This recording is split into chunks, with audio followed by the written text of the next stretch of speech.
हाँ जी, अस्सलाम वालेकुम। Second year. आज का हमारा टॉपिक है इलेक्ट्रिक पोलराइजेशन ऑफ डाइलेक्ट्रिक्स। एक ये टॉपिक पढ़ेंगे आज हम पढ़ेंगे energy stored in a capacitor in terms of electric field. अब देखें डाइलेक्ट्रिक क्या होता है, ये आपने लास्ट टॉपिक में पढ़ा था कि ऐसा कोई भी इंसुलेटिंग मटेरियल जो हम कैपेसिटर की दो प्लेट्स के दरमियान में रख देते हैं उसे हम क्या कहते हैं, डाइलेक्ट्रिक कहते हैं।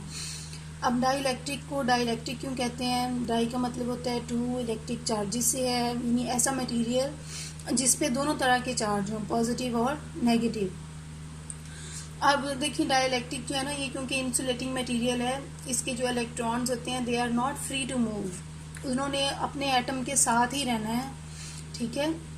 बस ये हो सकता है कि वो किसी एक साइड पे डिस्प्लेस हो जाए। तो जब हम किसी डाइलेक्ट्रिक को कैपेसिटर की प्लेट्स के दरमियान में रखते हैं तो उनकी जो नेगेटिव पार्ट होता है, यानी जो इलेक्ट्रॉन्स होते हैं वो डिस्प्लेस हो जाते हैं slightly towards the positively charge plate, और जो positive part of the atom है यानी न्यूक्लियस जो होता है वो डिस्प्लेस हो जाता है slightly towards the negative plate of the capacitor.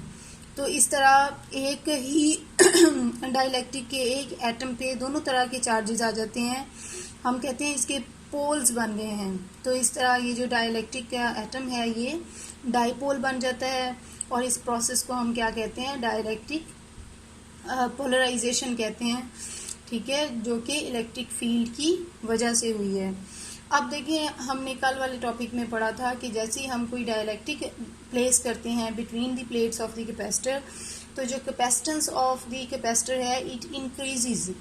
अब यहाँ हम पढ़ेंगे कि क्या रीज़न होती है कि कैपेसिटेंस इंक्रीज हो जाती है, ठीक है। देखिए ये सरफेस चार्ज डेंसिटी सिग्मा हमने पढ़ा था। अब यहाँ पे ना जो सरफेस चार्ज डेंसिटी थी इस डाइलेक्ट्रिक के पोल्स बनने से पहले वो ज़्यादा थी।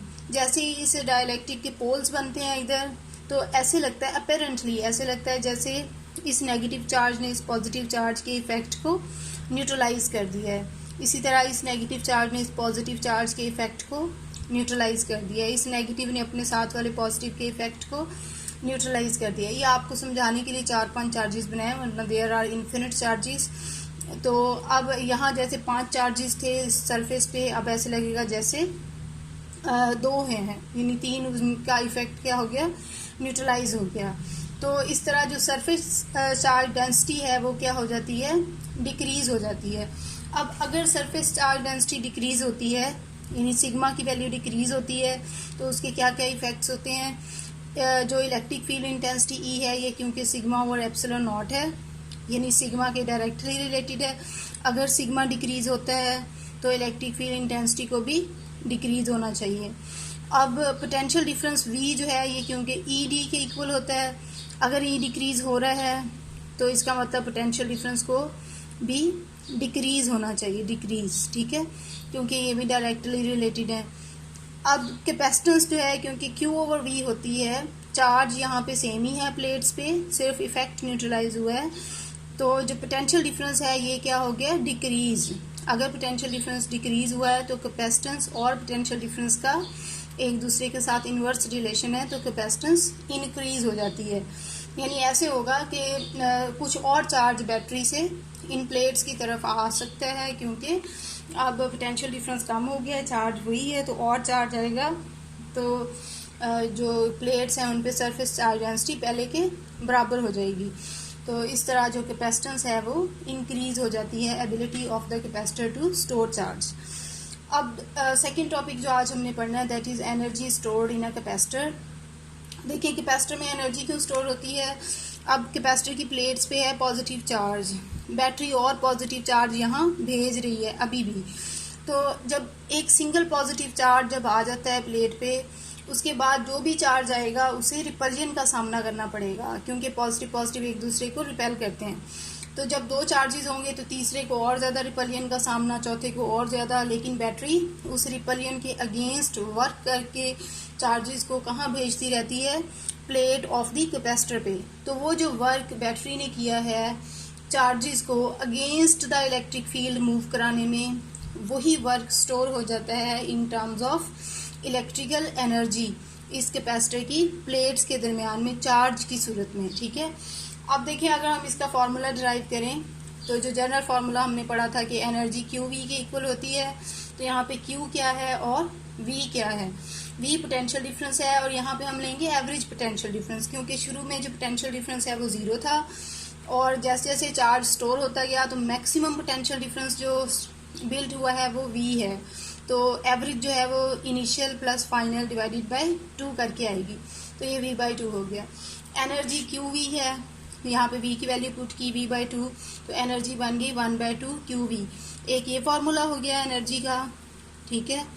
अब क्योंकि हमें पता है Q is equal to C V है फॉर कैपेसिटर, ये वैल्यू यहाँ पुट करें तो energy 1 by 2 C V square होगी। एक ये फार्मूला हो गया, लेकिन हमें चाहिए एनर्जी का formula in terms of electric field.